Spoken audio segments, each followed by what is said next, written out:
누가복음 말씀 오늘 마지막입니다. 마지막 장면을 우리가 보게 되는데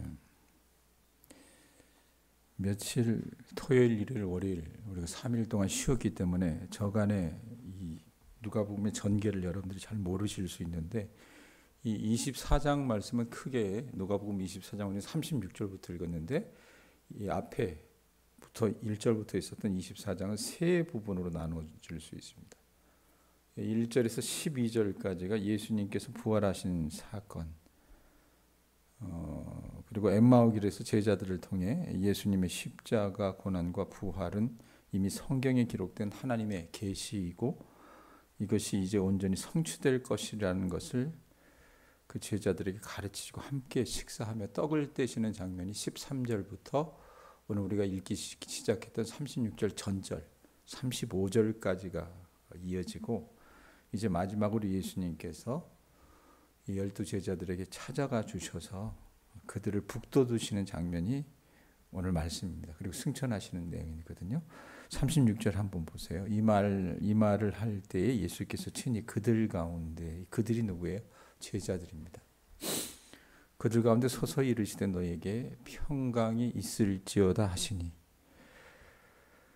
자, 여러분, 예수님이 십자가에 달려 돌아가신 후에 제자들은 공포 가운데 휩싸였습니다. 요한복음 20장 19절 말씀에 의하면 그날 저녁 제자들이 유대인들을 두려워해서 모인 집의 문을 어떻게 철저하게 봉쇄했다라고 기록을 해요. 자기들의 모임이 유대 종교 지도자들에게 노출되면 어떻습니까? 예수님은 여러분 내란죄로 사실은 처벌받으신 거예요. 로마 사람들 입장에 의해서는. 그래서 일망타진될 수밖에 없기 때문에 이 사람들이 은밀하게 모임을 가졌어요. 자, 그런데 어떤 일이 벌어집니까? 친히 그들 가운데 서서라고 하는 표현이 있어요. 저 문을 다 잠궈 놓고 있었어요. 그랬는데 주님이 갑자기 나타나시는 거예요. 문을 열고 나타나는 것이 아니라 신비한 모임으로 그 모임 가운데 부활하신 예수님이 들어오셔서 두려움에 떨고 있는 제자들에게 처음에 하시는 말씀이 뭡니까? 너희에게 평강이 있을지어다. 너희에게 평강이 있을지어다. 평강이 있을지어다라고 하는 이 히브리 말이 샬롬이라고 하는 말이잖아요. 그러니까 우리 한국 사람들 인사 가운데 식사하셨어요? 예? 안녕하세요. 이렇듯이 유대 인사법인데, 자, 인사법 이면에 이들에게는 말씀에 있는 것처럼 두려움에 휩싸여 있기 때문에 주님께서 이 인사를 더 강조하셨던 것 같아요. 자, 친히 나타나셔서 그들에게 안부를 물으시는 예수님을 제자들이 눈으로 보고 들으면서도 이 사람들 어떻게 해요? 다시 살아나신 그 부활하신 예수님을 보고도 어떻게 합니까? 말씀에 보면 37절에 뭐라 그래요? 그들이 놀라고 무서워하여 그 보는 것을 뭘로 생각했대요? 영으로 생각하는지라.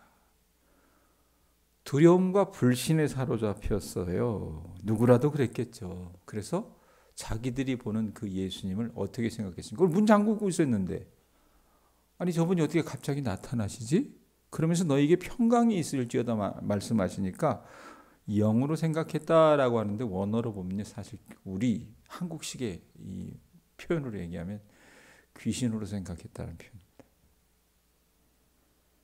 귀신인 줄 알고 착각을 해서 두려움에 떨었어요. 그런 그들에게 주님이 말씀하시는 것이 38절, 39절이에요. 예수께서 이르시되 어찌하여 두려워하며 어찌하여 마음에 의심이 일어나느냐. 내 손과 발을 보고 나인 줄 알라. 또 나를 만져보라. 영은 살과 뼈가 없으되 너희 보는 바와 같이 나는 있느니라. 이 말씀 여러분 유념해서 보셨으면 좋겠어요. 자, 제자들이 두려워했다 그러잖아요. 예? 뭐 저나 여러분도 만약에 2000년 전에 그 자리로 올라가 있었다 그러면 우리도 이러지 않았을까 싶어요. 이게 꿈인가 생신가 라는 생각이 들기도 하고요. 그런 두려워하고 의심하는 제자들에게 예수님이 어떻게 하십니까? 야, 믿기만 해. 이렇게 얘기하는 것이 아니라 이들의 믿음이 어렸어요, 사실은. 주님이 부활하셨다고 해서 여러분 이 사람들 믿음이 갑자기 어떻게 해요? 땅바닥에 산을 끝까지 올라가는 게 아니잖아요. 두려워서 문 잠그고 그들이 여러분 있었을 그때 주님께서 찾아오셔서 그들 앞에 부활하신 몸을 보여주셨을 때 이들이 두려워해서 예수님을 어떻게 합니까? 의심하고 예수님을 귀신으로 생각했다 그 말입니다. 그럼 어떻게 하셔야 되겠어요? 직접 주님이 귀신이 아니라는 것을, 영이 아니라는 것을 보여주셔야 되잖아요. 그래서 어떻게 하십니까? 십자가에 못 박힌 손과 발을 만져보라고 하시는 거예요. 살과 뼈가 없어 만질 수 없는 이 귀신, 영과는 달리 예수님은 어떻게 해요? 친히 사람들이 어떻게 만질 수 있는 그 몸을 갖고 계신 분이라는 것을 주님께서 보여주신 것이라 그 말입니다. 자, 그러함에도 불구하고 제자들이 어때요? 이렇게 주님께서 자, 봤을 거 아니에요. 못 자국나 손도 만져보고 발도 만져봤는데 이들의 심리 상태가 어떻습니까? 41절에서 43절을 보세요. 그들이 너무 기쁨으로 아직 뭐 했대요? 믿었대요? 믿지 못했대요? 믿지 못하고. 이게 사람의 어떤 그 특징이죠. 사람들에서. 믿지 못하고 놀랍게 여길 때에 이르시되 이러면서 어떻게 여기 무슨 먹을 것이 있느냐 하시니 이에 구운 생선 한 토막을 들으니 받으사 그 앞에서 잡수셨다라고 얘기해요. 그럼에도 불구하고 제자들이 여러분 주님의 그 형체, 그 모습을 만져도 보고 그렇게 느껴도 보고 해서 말씀에 있는 것처럼 너무 기쁘긴 했지만 여전히 자기들의 내면에서는 믿지 못하는 마음이 내재해 있었던 거예요. 당황했다 그 말입니다. 그만큼 여러분 예수님의 부활하신 사건은 제자들에게는 충격을 가져다 주는 것이었습니다. 우리라도 믿을 수 있겠습니까? 예? 그래서 요한복음 같은 복음서에 보면은 여기에 이 예수님을 만났던 제자들의 이야기에 누가 따라보냐면 도마라고 하는 제자 있죠. 예? 이 도마의 이야기가 첨부되는데 도마가 여러분 계속 부활하신 예수님을 의심을 해요. 그래 주님이 어떻게 말씀하십니까? 그의 손을 가져다가 주님의 못 박힌 손과 옆구리를 보이시면서 넣어보라고 말씀하십니다. 자, 이게 여러분 제자들의 심리 상태라 그 말입니다. 이렇게 부활하신 예수님을 대하고 어느 정도 제자들은 여러분 믿음을 회복할 수 있었지만 여전히 의심이 없는 건 아니에요. 남아 있었다고 말입니다. 그래서 예수님은 어떻게 해요? 보다 확실하게 예수님이 부활하셨다는 것을 그들에게 보여주시려고 말씀하신 것처럼 뭐라 그래요? 여기 무슨 먹을 것이 있느냐? 예? 먹을 것이 있는지 물으셨고 제자들이 여기 있습니다. 우리식으로 얘기하면 어떻게 해요? 구운 생선, 고등어 한 토막을 딱 드렸는데 그것을 받아들고 주님이 어떻게 하십니까? 그 자리에서 잡수시는 거예요. 그럼 사람들이 어떻게 하겠어요? 이거 정말 주님이 부활하셨구나 하는 것을 믿지 않겠습니까? 이 부활하신 그 예수님이 살과 뼈가 있으시고 음식을 섭취할 수 있는 육체를 가지고 계셨다는 것을 주님이 보여주시면서 이렇게 보여주신 여러분 목적은 뭡니까? 제자들의 믿음을 북돋기 위해서 그렇게 하신 겁니다. 그들을 회복시키시기 위해서. 그러면서 여기서 끝나는 것이 아니라 예수님이 여러분 이 제자들을 북돋는 이 어떤 과정들은요 굉장히 세밀해요. 성경을 펼쳐서 그들에게 가르쳐 주세요. 그분이 왜 고난당하시고 왜 죽임을 당하셨으며 왜 부활하셨는지 이게 다 의미가 있다는 얘기입니다. 그게 44절에 나옵니다. 또 이르시되 내가 너희와 함께 있을 때 너희에게 말한 바 곧 모세의 율법과 선지자의 글과 시편의 나를 가르쳐 기록된 모든 것이 이루어져야 하리라 한 말이 이것이니라 하시고 예수님이 십자가에 달려가 돌아가시기 이전에 주님이 여러분 구약의 여러 말씀들을 가져다가 자신을 증거하시고 확증하셨던 부분들이 있었잖아요. 그래서 모세의 그 율법과 선지자의 글과 시편에서 자신을 가리키는 모든 예언이 이제 성취되어야 할 것을 이미 가르쳐 주었다고 말씀하시면서 제자들에게 깨닫게 해주시려고 했던 내용이 뭐냐면 45절에서 47절이에요. 보세요. 뭐라고 얘기합니까? 이에 그들의 마음을 열어 뭘 깨닫게 하셨대요? 성경을 깨닫게 하시고, 이러면서 또 이르시되 이같이 그리스도가 고난을 받고 제3일에 죽은 자 가운데서 살아날 것과 또 그의 이름으로 죄사함을 받게 하는 회개가 예루살렘에서 시작하여 모든 족속에게 전파될 것이 기록되었으니. 자, 분명히 앞에 44절의 말씀에서 예수님이 뭐라고 하셨습니까? 생전에 모세 율법과 선지자의 글과 시편에서 자기 자신을 가리켜 예언하는 모든 말씀들이 성취되어야 할 것을 가르쳐 주셨다고 말씀하셨는데, 이제 이들이 깨닫게 하시는 내용이 뭔가? 첫째는 뭐냐면은 거기 보세요. 뭐라고 얘기합니까? 46절에 이같이 그리스도가 고난을 받고, 첫째 말씀해 주실 것이 뭐냐면 그리스도의 고난입니다. 예수님은요, 생전에 이미 여러 차례 그분의 고난을 예견하셨어요. 그리고 그 고난은 반드시 성취되어야 할 것이라고 말씀하셨습니다. 제자들은 이렇게 부활하신 예수님을 이제 그들이 어떻게 해요? 눈으로 대하고 손으로 만져보고 식사하시는 것까지 보고 이러면서 말씀으로 또 그들이 어떻게 해요? 깨달음을 얻고 마음이 열려져서 이제는 어떻게 합니까? 이제껏 자기들이 이해하지 못했던 그리스도의 고난, 그것이 하나님의 깊은 뜻이었구나, 하나님의 깊은 계획이었구나라고 하는 것들을 이들이 어떻게 해요? 알아가기 시작하는 거예요. 그것이 하나고요. 가르쳐 주신 성경의 내용. 두 번째는 뭡니까? 그리스도가 고난을 받고 그 다음에 제3일에 죽은 자 가운데서 살아나는 그리스도의 부활입니다. 여러분, 주일날 제가 주일 오전 설교를 통해서 우리 교우들과 같이 나눴듯이 예수님의 고난과 부활은 동전의 양면과 같다 그랬어요. 꼭 같이 따라다니는 겁니다. 그러므로 고난을 믿는다고 한다면 부활도 믿어야 하는 거예요. 지금 제자들이 바로 그 단계에 서 있게 된 것입니다. 주님이 보여주셨잖아요. 자, 그런데 거기에서 끝나지 않아요. 말씀 또 보세요. 뭐라고 얘기합니까? 47절에 보면 또 그의 이름으로 죄사함을 받게 하는 회개가 예루살렘에서 시작해요. 모든 족속에게 전파될 것이 기록되었다라는 얘기예요. 이게 뭐냐면 예수님의 이름으로 죄사함을 받게 하는 회개가 예루살렘으로부터 모든 족속에게 전파되어야 한다는 것을 말씀을 통해서 주님이 다시 한번 어떻게 풀어주시는 거예요. 자, 이렇게 되니까 제자들은요, 예수님이 십자가에 달려 돌아가시기 전까지는 막연한 그리스도, 그냥 어떤 정치적인 메시아 정도로만 예수님을 생각을 했어요. 근데 그분이 오신 것은 그런 어떤 쓰임새가 아니라 죄 가운데 있었던 이 인류를 구원하시기 위한 하나님의 계획이다 라고 하는 것을 성경 말씀을 통해서 가르쳐 주시고, 그 고난과 죽음 그리고 부활하실 것, 그리고 그것 자체가 죄 사함을 받게 하는 회개가 뒤따르게 하고, 그 예수님의 이 복음이 어떻게 해요?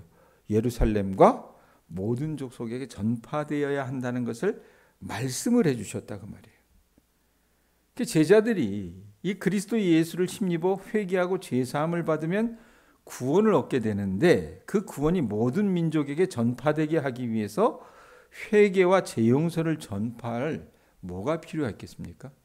자기네들이 그걸 깨달았다면, 친히 부활하신 주님을 그들이 눈으로 보고 식사하시는 그 주님의 장면을 그들이 눈으로 어떻게 해요? 목격하고, 그 다음에 주님이 이렇게 고난당하시고 십자가에 달려 돌아가신 다음에 부활하셔서 하셨던 모든 일들은 다 이 구약의 말씀을 통해서 예언하신 것들을 주님께서 이루시는 것이라는 것을 말씀하시면서, 이것이 그 복음이라고 말씀하시면서 필요한 것들이 뭐냐? 그것을 전파할 증인들이 필요했어요. 그래서 48절 보세요. 뭐라고 얘기합니까? 너희는 이 모든 일에 뭐라고 얘기합니까? 증인이라. 이렇게 증인이라. 그러면서 볼지어다 내가 네 아버지께서 약속하신 것을 너희에게 보내리니 너희는 위로부터 능력으로 입혀질 때까지 이 성에 머물라 하시니라. 여러분, 제자들이요, 이렇게 주님의 십자가 고난과 부활, 그 다음에 그들이 이 땅에서 복음을 전하는 증인으로 살아가야 될 그 모습, 어떤 그 의미들을 그들이 알았을 때 이들이 어떻게 해요? 두려움에 휩싸인 존재가 정말 일도 없었다. 이렇게 생각하면 오산입니다. 이 사람들도 여러분 여전히 불신에 사로잡힌 존재였지만 이 그리스도의 고난과 부활을 생생히 목격한 증인들이기도 했어요. 그래서 이들이 어떻게 해요? 어떻게 이처럼 막중한 증인의 사명을 감당할 수 있는가? 그건 여러분 어떻게 해요? 그들이 예수님의 부활하심을 받기 때문에 감당할 수 있는 게 아니에요. 사람의 힘으로 할 수 있는 게 아니라 그 말입니다. 그래서 말씀해 보면 뭐라고 얘기하십니까? 성령의 도우심에 대해서 주님이 말씀하십니다. 그래서 예수님이 하늘로 올리우시기 전 예수님의 마지막 가르침이 뭡니까? 내가 내 아버지께서 약속하신 것을 너희에게 보내겠다라는 표현을 해요. 이게 성령 강림으로만 가능한 거예요.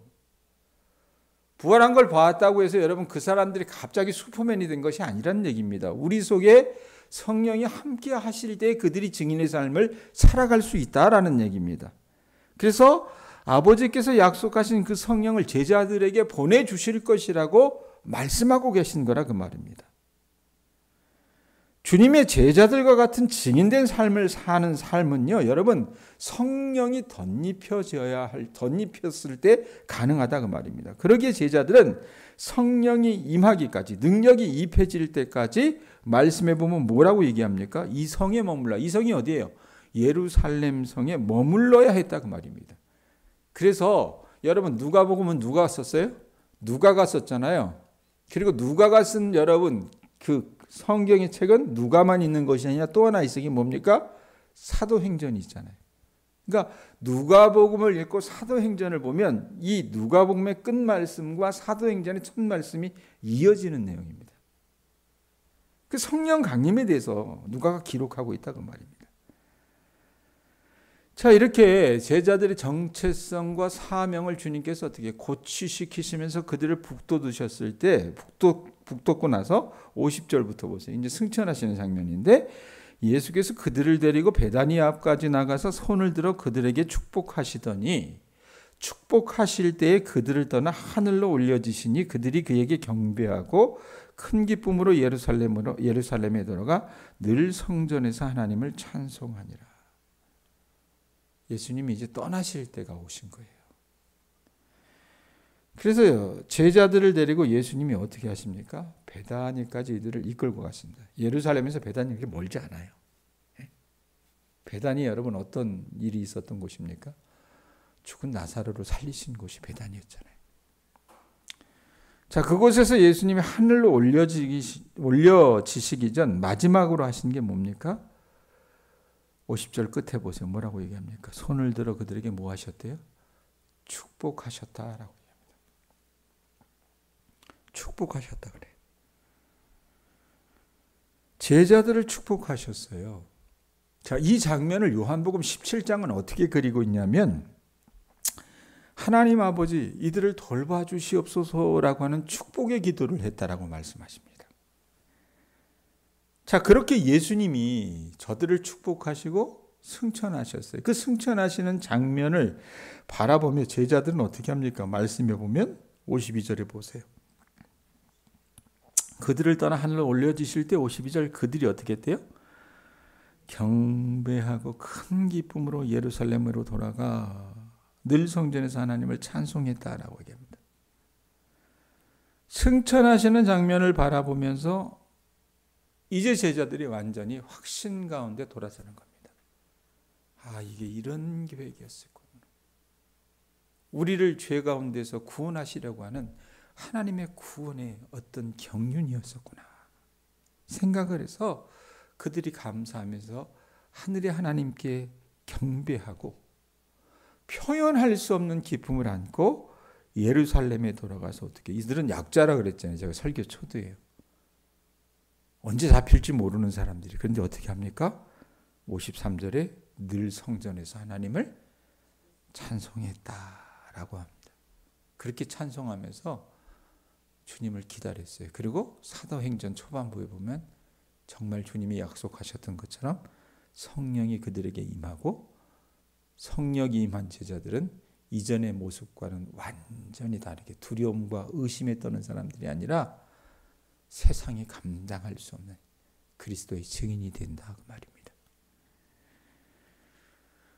자, 오늘 말씀 어떻게 정리할까? 저는요, 그냥 한 모습이 눈에 띕니다. 이 제자들 사실은 별 깜냥이 안 되잖아요.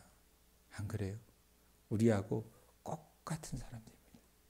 자주 의심하고, 자주 두려워하고, 불신함에 떤다 그 말입니다. 그럼에도 불구하고 그들을 주님께서는 포기하지 않으셨어요. 그들을 북돋아 당신의 증인으로 삼기 위해서 주님께서 그들에게 친히 나타나 주셔서 손도 보여주시고 발도 보여주시고 친히 음식을 가져다 먹으시면서 주님이 부활하셨다는 것을 그들에게 보여주셨을 뿐만 아니라 말씀을 들어서 가르쳐 주시고 그들을 증인 삼아 주셔서 그들을 북돋아 주셨던 그 예수님이 오늘 이 새벽에 나와 앉아있는 우리 교우들의 삶을 붙잡아 주시고 북돋아 주신다는 것을 저나 여러분들이나 기억했으면 좋겠습니다. 우리가 그런 주님의 손길을 늘 의식하고 그렇게 주님을 대망하면서 산다면 우리 예수님께서 그 볼품없는 11 제자를 당신의 증인으로 삼아주신 것처럼 오늘 이 새벽에 나와서 하나님의 말씀을 듣고 기도하며 나아가는 우리 모든 교우들을 당신의 증인으로 삼아주실 줄로 믿습니다. 우리가 하는 거 아니에요. 하나님이 일하시는 겁니다. 볼품없는 우리의 삶 속에서 성령이 임하실 때에 그리스도가 일하셨던 것 못지않은 능력이 우리의 삶을 통해서 나타날 줄로 믿습니다. 그러기에 주님을 신뢰하는 우리 교우들 되셨으면 좋겠습니다. 기도하겠습니다.